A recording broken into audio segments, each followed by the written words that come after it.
छात्रावास पर जब हमला हुआ था, अभी थोड़ी देर पहले हमने खबर बताई थी, अब देखिए स्पष्टीकरण आ गया, ये खबर सामने आ गई 2:58 पे कि एक छात्र की मौत हुई है।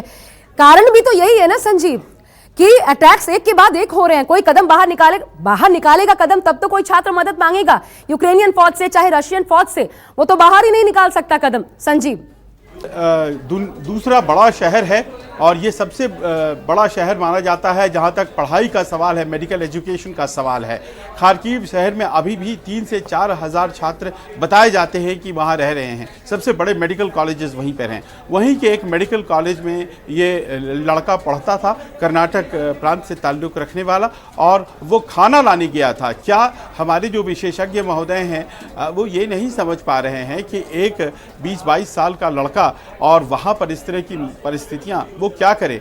आखिर युद्ध की सिचुएशंस होते हैं, लेकिन ये सवाल है कि ये मौत जो हुई है किस पे लिखी जाएगी, क्योंकि वो खाना लाने गया और खाना लाने के क्रम में उसके गोलाबारी हुई और उसकी मौत हो गई है। ये बड़ी जानकारी आप दे रहे हैं संजीव, लेकिन थोड़ा सा रोकते हुए इसको और आप स्पष्ट कीजिएगा, आगे पूरी इंफॉर्मेशन शेयर कीजिएगा। ये इस वक्त हम ट्वीट दिखा दें जरा, ट्वीट जो सामने आ रहा है, देखिए बड़ा झटका, उम्मीदों को झटका एक तरीके से मान लीजिए, क्योंकि बहुत तत्परता से, इसमें कोई दो राय नहीं, भारत सरकार अपने लोगों को वापस लाने के लिए, वतन वापसी के लिए काम कर रही है। लगभग 2000 लोगों को वापस भी लाया गया है, लेकिन इस बीच जो ट्वीट किया गया है उस पर भी नजर डालना महत्वपूर्ण हो जाता है। इस ट्वीट के माध्यम से विदेश मंत्रालय ने खबर की पुष्टि की है। कर्नाटक का ये लड़का जो छात्र था वहां पर, उसके मारे जाने की, और देखिए लगातार बॉम्बिंग हो रही है, इसलिए हम आपको बता भी रहे हैं किस तरीके से हालात वहां पर खराब हैं। और जब हालात खराब हैं तो उन परिस्थितियों में कैसे लोग बाहर निकलें, ये अपने आप में वहां जो इस वक्त फंसे हुए हैं उनके लिए आप समझ सकते हैं। देखिए परिवार के साथ हमारी संवेदना व्यक्त की गई है, इसके साथ लिखा गया, राजदूतों से बातचीत की है, एक बार फिर कहा है छात्रों की सुरक्षित घर वापसी सुनिश्चित की जाए। लेकिन ये देखिए, ये तस्वीर जो हम आपको दिखा रहे हैं, यही वो तस्वीर जो डर पैदा कर रही है, यही वो तस्वीर जिसके बूते हम आपको ये कह रहे हैं कि आज की रात बहुत भारी साबित होने वाली है। कीव के ऊपर लंबी 63 किलोमीटर लंबी गाड़ियों का काफिला देखने को मिल रहा है। और ये देखिए वैक्यूम बम का हमला जो जिस प्रकार किया गया, उसकी तस्वीरें एक यहां पर प्रशासनिक भवन को निशाना बनाते हुए।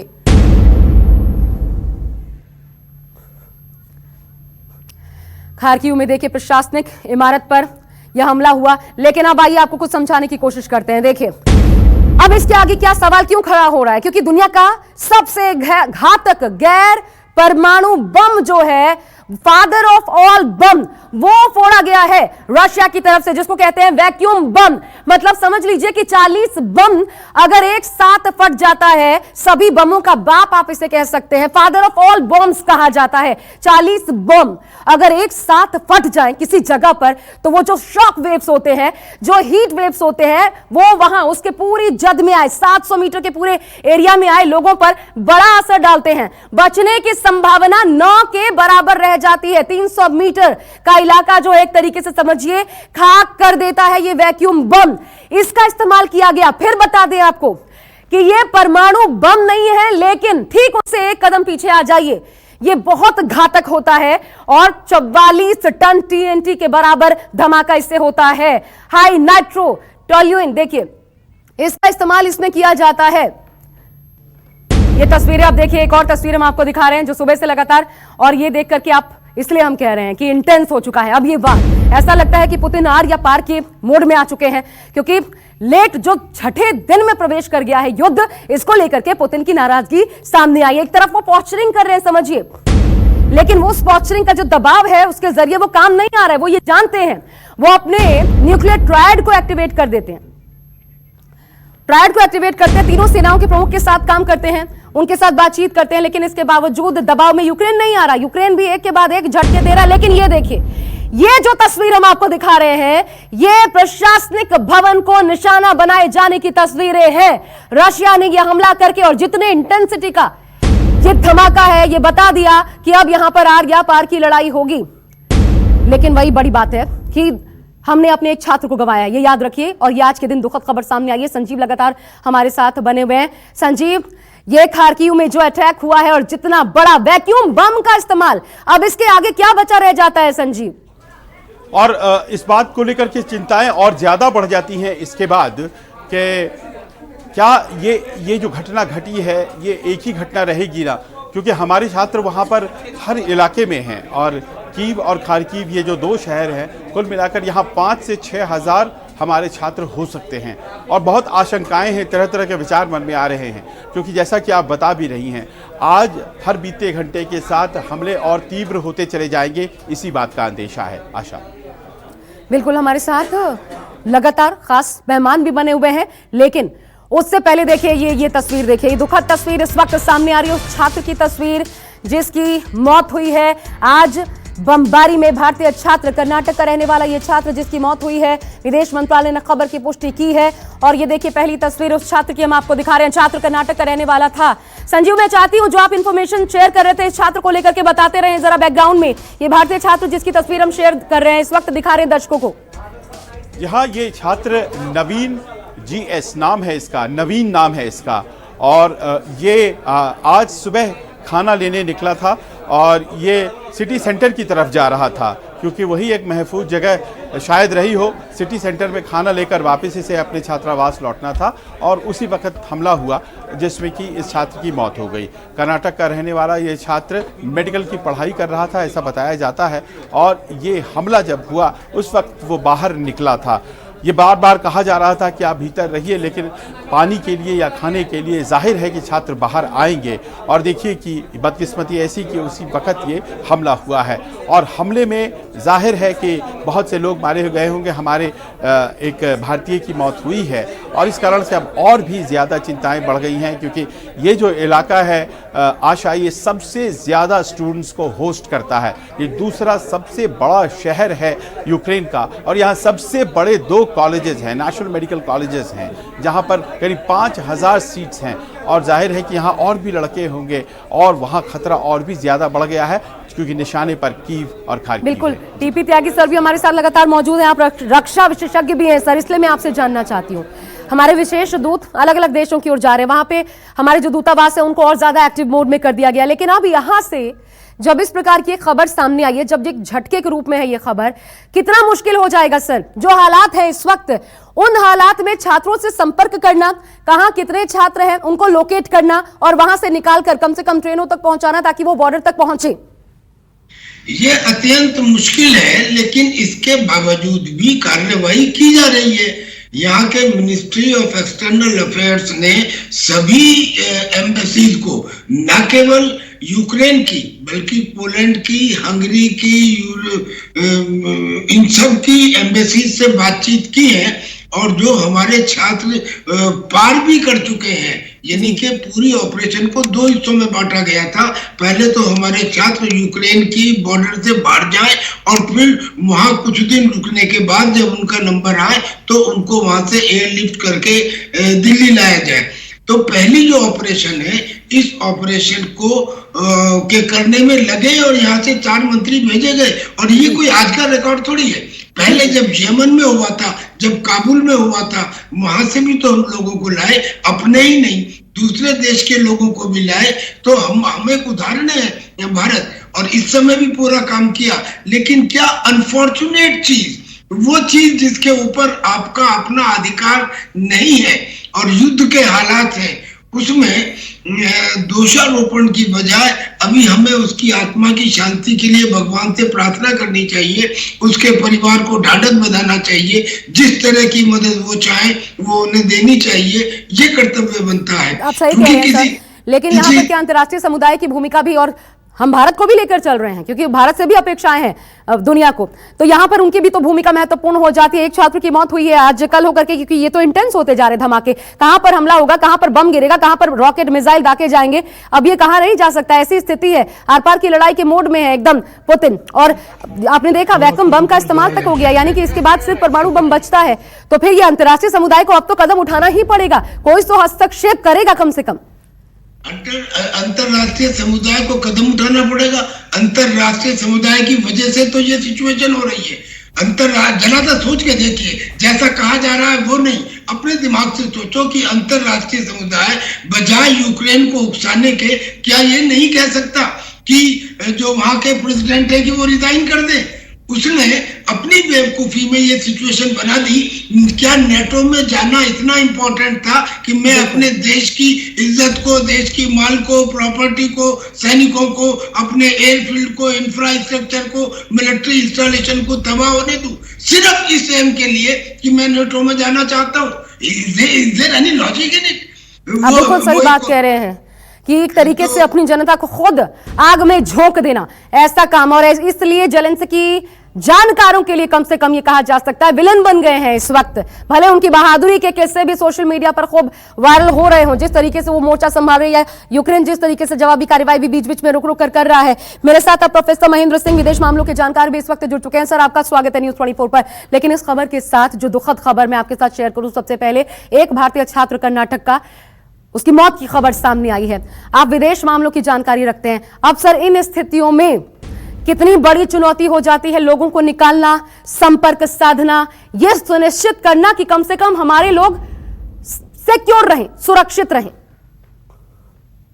जी देखिए, ये बहुत ही दुखद खबर आई है यूक्रेन से, और निश्चित रूप से जो है ये जो है भारतीय जो छात्र हैं वहां पे उनकी सुरक्षा के को लेकर जो चिंता बनी हुई थी वो चिंता और गहरी होगी। लेकिन भारत जो है वो इंडियन गवर्नमेंट ने भी कोशिश अपनी जारी रखी है।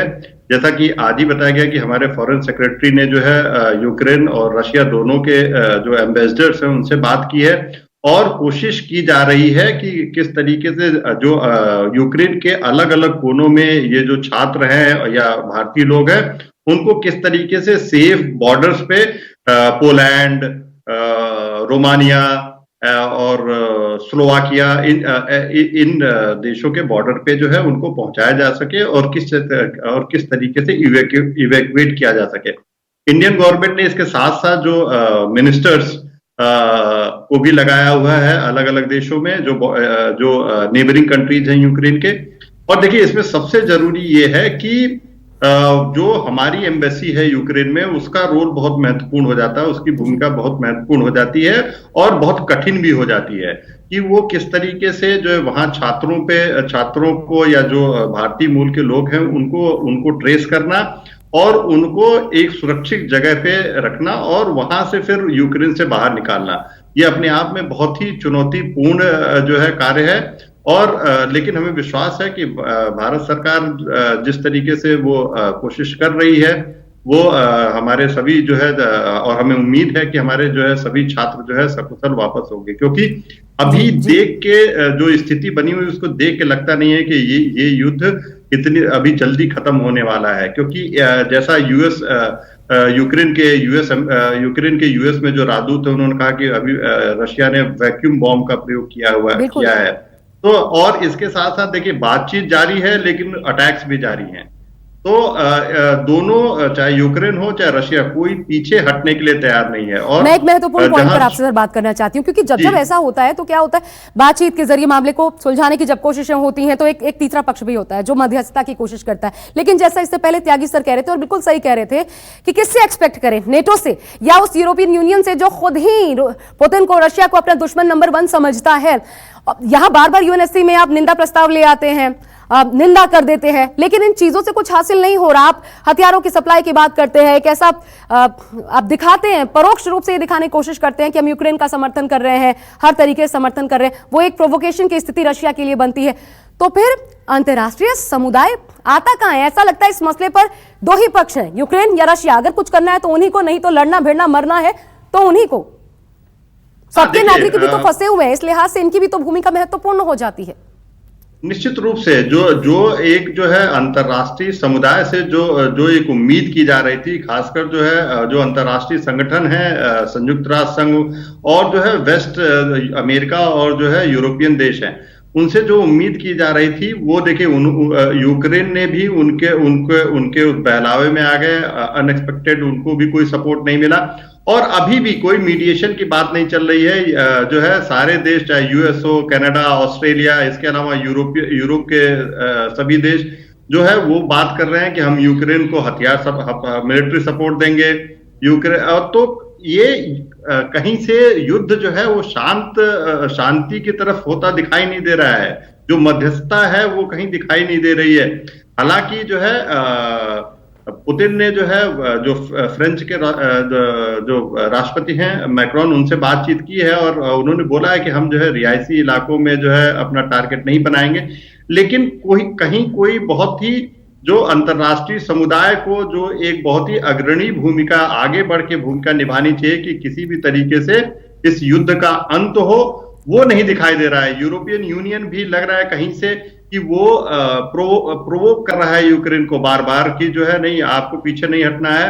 जो एक सॉवरेंटी की बात हो रही थी, जो एक यूरोपियन सिक्योरिटी ऑर्डर की बात होती है, उस मुद्दे पे जो है यूरोप पे और यूरोपियन यूनियन और इसके साथ साथ जो अमेरिका और उसके सहायक जो है देश हैं, वो यूक्रेन को ऐसा लग रहा है कि कहीं न कहीं एक हवा दे रहे हैं। बिल्कुल, और ऐसे में पुतिन का स्टेटमेंट बहुत महत्वपूर्ण हो जाता है। कल ही त्यागी सर, मैं आपको ला रही हूं, अब पुतिन का स्टेटमेंट इंपॉर्टेंट हो जाता है। कल ही बाकायदा प्रेस मीडिया को संबोधित करते हुए, बात करते हुए उन्होंने कहा ये झूठ का साम्राज्य है नेटो नेशंस को, यूरोपियन यूनियन को। और न सिर्फ ये कहा, नेगोशिएशन से हमें मतलब नहीं है, हमें मतलब है रिजल्ट क्या हासिल हो रहा है।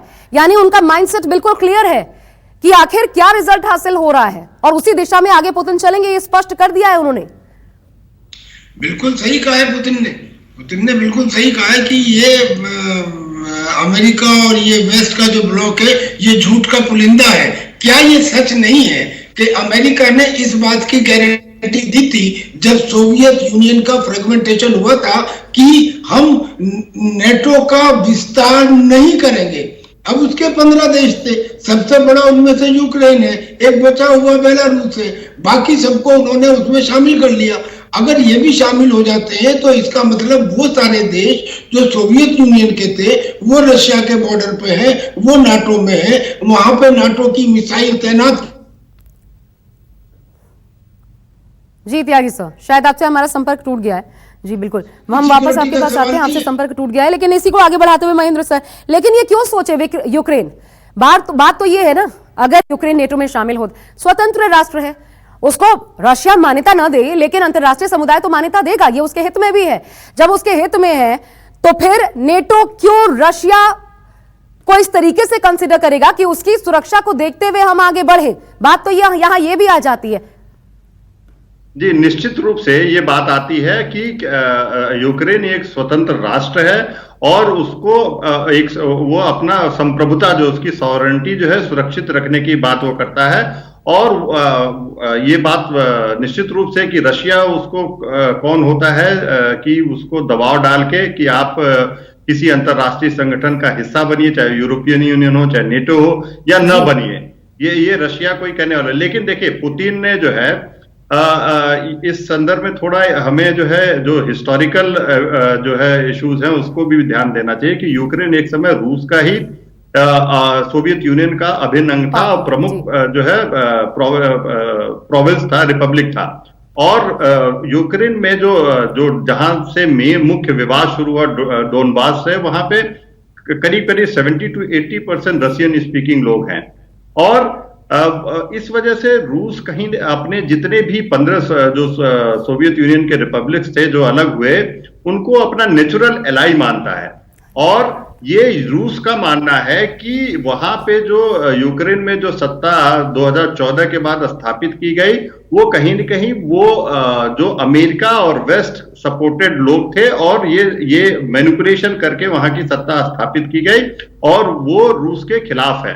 क्योंकि 2014 में जो यानुकोविच थे वो जो है रशियन समर्थित थे, रूस के समर्थित थे।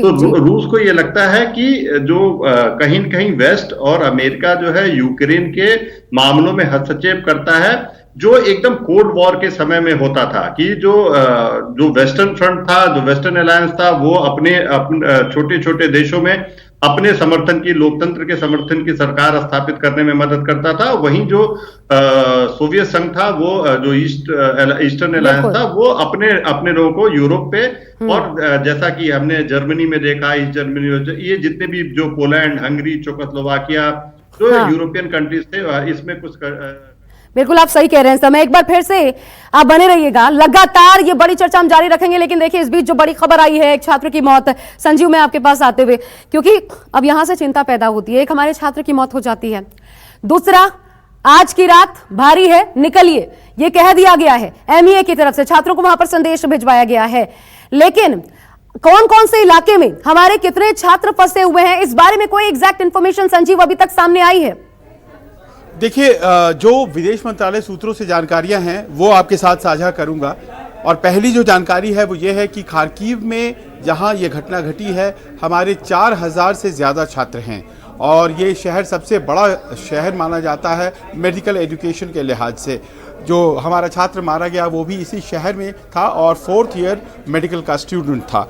अब देखिए कि यहाँ जो शेलिंग चल रही है और इसके अलावा जो दूसरी शहर है वो है कीव की। कीव में कहा जाता है कि अभी कम से कम 2000 ऐसे हैं छात्र हमारे जो इस वक्त फंसे हुए हैं। तो भारत ने कोशिशें जो की हैं उसकी गरज से आपको हम बताना चाहेंगे कि रूस का पास में एक शहर है बेल्गोरोड, और बेल्गोरोड जो है वो रूसी यूक्रेनियन बॉर्डर पे है। वहाँ पर हमारी एक टीम रखी गई है और वो कोशिश कर रही है बात करने की कि सेफ पैसेज इंडियंस को दिया जाए। ठीक है, अब एक चिंता यहाँ पर जो अभिभावक है उनके लिए भी होगी जो संपर्क नहीं कर पा रहे होंगे। संजीव, हेल्पलाइन नंबर्स पहले जारी किए गए थे, क्या वो हेल्पलाइन नंबर्स अभी भी एक्टिवेटेड है? अगर अपने लोगों के बारे में जानकारी चाहिए, कैसे संपर्क किया जा सकता है? इस बाबत एमईए की तरफ से कोई साझा की गई है नई इंफॉर्मेशन? जो तमाम हेल्पलाइंस पहले से उपलब्ध हैं वो तमाम हेल्पलाइंस जारी हैं। और हाँ, ये ज़रूर है कि फ़ोन कॉल्स सभी अटेंड करने में थोड़ी दिक्कतें आ रही हैं, लेकिन ये बताया गया है कि करीब 9000 फ़ोन कॉल्स और करीब 6000 ईमेल्स को प्रोसेस किया गया है, रिस्पॉन्ड किया गया है एमईए की तरफ से।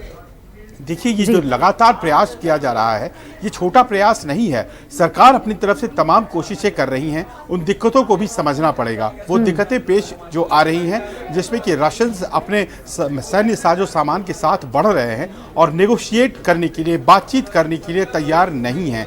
और ऐसे में अब कोशिश यही है जो कि यूक्रेन के और रशिया की सरकार से हमारे सरकार कर रही है, हमारे डिप्लोमेट्स कर रहे हैं कि आप भारतीयों को सेफ पैसेज दीजिए। बड़ा स्पेसिफिक मांग किया गया है और देखना है कि क्या प्रतिक्रिया इन दोनों देशों की तरफ से आती है। बिल्कुल, वहां पर रशियन फौज क्या वो मदद कर सकती है, बात इसकी करेंगे एक। लेकिन इस बीच एक बार फिर जो दर्शक इस वक्त हमारे साथ जुड़ रहे हैं उनको बता दें, ये बड़ी खबर, दुखद खबर, झटका देने वाली खबर, उम्मीदों को जो आज सामने आई है। खबर ये है, जैसा कि हम लगातार आपको बता रहे हैं, ये देखिए जिस प्रकार से ये धमाके लगातार हो रहे हैं उसका असर क्या हुआ है। एक छात्रावास पर भी धमाका हुआ इससे पहले, लेकिन ये छात्र जो कर्नाटक का था, भारत के लिए आज का दिन बहुत भारी, आज छठा दिन है इस युद्ध का साबित हुआ है। आज हमने अपने एक छात्र को, जो स्टूडेंट था, यूक्रेन में रहकर मेडिकल की पढ़ाई कर रहा था, कर्नाटक का रहने वाला नवीन नाम का छात्र, उसकी मौत की खबर सामने आई है। देखिए, हमले में भारतीय छात्र की मौत, ये पहली खबर, दुखद खबर जो इस वक्त सामने आ रही है। नवीन नाम का ये छात्र, और खुद विदेश मंत्रालय की तरफ से ये जानकारी साझा की गई है कि एक छात्र जो घर से बाहर निकला था, क्योंकि देखिए बस गला तर भर करने के लिए इतना पानी बच्चों के पास है, न खाने का पूरा वहां पर सामान मिल पा रहा है उनको, न पानी पीने के लिए भरपूर पानी की व्यवस्था। ऐसे में कुछ तो होगा, अगर बमबारी भी लगातार हो रही है, अगर खाना नहीं खाएंगे, पानी नहीं पिएंगे तो वैसे मर जाएंगे। ऐसे में ये छात्र रिस्क उठा रहे हैं, बाहर जा रहे हैं ताकि कम से कम पानी की बोतल, सेंट्रल मार्केट तक ये गया था, पानी की बोतल लाई जा सके। उसी दौरान धमाके की जद में आया। आप देख सकते हैं ये चेहरा जो कि बहुत बड़ा झटका है भारत की उम्मीदों को, इसमें कोई दो राय नहीं। फिर बता दें आपको, कोई दो राय नहीं है। भारत सरकार पूरी तत्परता के साथ डे 1 से लगी हुई है, लगातार काम कर रही है। इसी का नतीजा कि खुद प्रधानमंत्री ने बैठ के की 4 मंत्रियों के कंधों पर जिम्मा सौंपा, अलग अलग देशों में जाइए जहां से इवैक्यूएट किया जा रहा है। आज देखिए वायुसेना को भी शामिल कर लिया गया, ग्लोब मास्टर C-17 विमान, ताकि तेजी लाई जा सके, ज्यादा से ज्यादा छात्रों को सकुशल वापस लाया जा सके, इसकी भी कोशिश की जा रही थी। तो ये तमाम कोशिशें हो रही है जो हम आपको बता रहे हैं लगातार, लेकिन इन तमाम कोशिशों के बावजूद आज हमारी उम्मीदों को बड़ा झटका लगा है। टीपी त्यागी जी हमारे साथ मौजूद हैं। अब आइए एक बार फिर मैं उन्हीं का रुख कर लेती हूं। अब एक सवाल यह है, क्योंकि रशियन फोर्सेस वहां पर हैं, हमारी एक अच्छी बॉन्डिंग है, क्या इस बीच रशिया की फोर्स भारतीय, जो वहां पर भारतीय मूल के निवासी या छात्र फंसे हुए हैं, उनकी मदद कर सकते हैं, उनको लोकेट करके? अभी क्या यह कोशिश की जा सकती है कि हम तुरंत बात करें वहां पर रशिया में और फिर कहा जाए कि वहां पर हमारे लोगों को कम से कम निकालिए, आप सुरक्षित बाहर निकालिए, अपने रिश्तों का हवाला देते हुए? आपने जो कहा उसका एक पार्ट ऑलरेडी किया जा चुका है और उसका ये असर हुआ है कि रशिया की तरफ से एक ये एडवाइजरी जारी की गई है कि जो इंडियन छात्र हैं यूक्रेन में वो सुरक्षित रहें और अगर किसी मुसीबत में फंस जाते हैं तो रशियन सैनिक से कांटेक्ट करें। रशिया का सैनिक जो है वो उसकी हर संभव मदद करेगा और वो पहले भी कर रहा था। इससे पहले ये एडवाइजरी नहीं थी, बगैर एडवाइजरी नहीं, लेकिन कांटेक्ट कैसे करें सर? यहाँ अगर मान लीजिए ये युद्धग्रस्त इलाका है, यहाँ पर किसी जगह पर एक छात्र फंसा हुआ है, उसको क्या पता बाहर जाने के बाद यूक्रेनी फौजिया किसके बीच क्या तनातनी चल रही है, कहां से बॉम्ब गिरेगा, रॉकेट या मिसाइल गिरेगा, वो तो बाहर निकलकर अपने आप को एक तरीके से और रिस्क में डाल रहा है ना। स्थिति तो ये है। अगर ऐसी सिचुएशन आती है तो, वरना उससे पहले तो वो करे जो यूक्रेन की एम्बेसी कह रही है। अच्छा सर, बने रहिएगा, मैं वापस आपके पास आती हूँ। इस बार अपडेट संजीव के पास है। संजीव त्रिवेदी लगातार न्यूज रूम से बने हुए हैं। संजीव, क्या खबर आ रही है? देखिए, बेलगोरोड में जो ऑफिस स्थापित किया गया है भारत के द्वारा, ये इलाका पड़ता है रूस के कब्जे वाला इलाका है और बेलगोरोड से जो खार्किव है उसकी दूरी ज़्यादा नहीं है और सबसे आसान यही होगा कि खार्किव से हमारे छात्र जो हैं वो रशिया के ज़रिए पहुँचें। अब ये जो बातें हो रही हैं कि रशियन सैनिक ये कह रहे हैं कि हमें आप कांटेक्ट कीजिए मदद की, सबसे आसान रास्ता यही होगा आशा कि सेफ पैसेज जो है वो रशिया दे दे। पोलैंड ने कहा है जैसे कि आपको वीज़ा लेने की ज़रूरत नहीं है इंडियंस को, आप सीधे आइए अंदर और चले आइए। कुछ उस तरह का इंतज़ाम अगर हो पाता तो बहुत से छात्र हमारे निकल पाते, पहली बात। और दूसरी बात यह है जो ये बेलगोरोड में ऑफिस है, इस ऑफिस में बैठ करके लोग चाह रहे हैं नेगोशिएट करना कि खार्किव में अथॉरिटीज़ के साथ कि वो सेफ पैसेज दें, लेकिन अभी तक सेफ पैसेज की बात नहीं हो पाई है। यहाँ एम्बेसडर्स जो हैं, चाहे वो यूक्रेन हो या रशिया के हों, उन दोनों को बुलाया गया है, दोनों से बातचीत भी हो गई है, कल ही बातचीत हो गई है, पर सेफ पैसेज अभी तक नहीं मिला है। और अभी हमारे 4000 छात्र खार्किव और 2000 छात्र कीव, इन दोनों जगहों पर वर्तमान हैं। जी तो अभी सेफ पैसेज नहीं मिला जैसा संजीव बता रहे हैं और अभी भी बड़ी तादाद में हमारे छात्र फंसे हुए हैं। लेकिन इन परिस्थितियों में संजीव, क्योंकि कितना खिंचेगा पता नहीं, अब आज की रात कही जा रही है बहुत मुश्किल, बहुत भारी साबित हो सकती है। एकदम से अटैक किया जा सकता है, रशिया की तरफ से बड़ा अटैक किया जा सकता है कीव के ऊपर। तो कितना भरोसा लेके चला जा सकता है कि अगर सायरन्स तो बज रहे हैं, बंकर्स में जाएं या फिर मेट्रो स्टेशन में जाके छिपे, वहां पर जान बचाई जा सकती है? क्योंकि उसके लिए भी तो आपको बाहर निकलना पड़ेगा। देखिए, सबसे बड़ी बात यह होती है कि इस तरह की जब घटनाएं घट जाती हैं तो इनका जो पैनिक संदेश होता है वो कितने खतरनाक तरीके से उन छात्रों के बीच फैलेगा जो इस वक्त वहां फंसे हुए हैं। सबसे बड़ी चिंता की बात तो ये हो जाती है। दूसरा, आप ये देखिए कि आखिर ये जो हमारा छात्र है नवीन, वो किसके लिए लड़ रहा था? क्या वो यूक्रेन के लिए लड़ रहा था? क्या वो रूस के लिए लड़ रहा था? जी नहीं, उसकी कोई भूमिका नहीं थी, वो तो वहाँ पढ़ाई करने गया था। और जितने लोग रूस की तरफदारी या यूक्रेन की तरफदारी कर रहे हैं उनको ये समझना पड़ेगा कि ये युद्ध है, मानवीय त्रासदी लेकर आ रहा है, बुलेट पर किसी का नाम नहीं लिखा हुआ है। हमारी कोशिशें जारी हैं, हमारी कोशिशों में कहीं भी थोड़ी कमज़ोरी आती है तो इस तरह की घटनाएं हो जा सकती हैं और हम बस उम्मीद कर सकते हैं कि यूक्रेन और रूस जो लड़ रहे हैं आपस में और जिनकी लड़ाई और तेज़ होने वाली है उसमें हमारे छात्र महफूज रहें। कुल मिलाकर के वहाँ पर अभी जितने लोग हैं उन तक सीधे पहुँच करके भारत सरकार के लिए भी आसान नहीं है कि उठा करके उन्हें ग्लोब मास्टर में और लेकर के चले आएँ। आशा, ठीक है, आप संजीव बने रहिएगा क्योंकि ये बड़ी खबर है, दुखद खबर है, झटका देने वाली खबर। इस पर हर एक अपडेट पहुंचाना जरूरी है इस वक्त, क्योंकि देखिए कोशिशें लगातार हो रही हैं और इसलिए पहला ये झटका और बहुत बड़ा झटका जरूर लगा है, लेकिन अभी भी भारत सरकार की कोशिश जारी है। इसलिए सिक्योर रहिए, हम आप तक हर एक इंफॉर्मेशन जो बिल्कुल सही, एग्जैक्ट हो, विश्वसनीय हो, पहुंचाते रहेंगे ब्रेक के बाद। नमस्कार, मैं हूं मानक गुप्ता। अगर आपको हमारा ये वीडियो पसंद आया हो तो इसे लाइक और शेयर जरूर करें और हाँ, हमें सब्सक्राइब और फॉलो करना ना भूलें ताकि आप देश और दुनिया की कोई खबर मिस ना करें। तो जुड़े रहिए हमारे साथ और देखते रहिए न्यूज़ 24।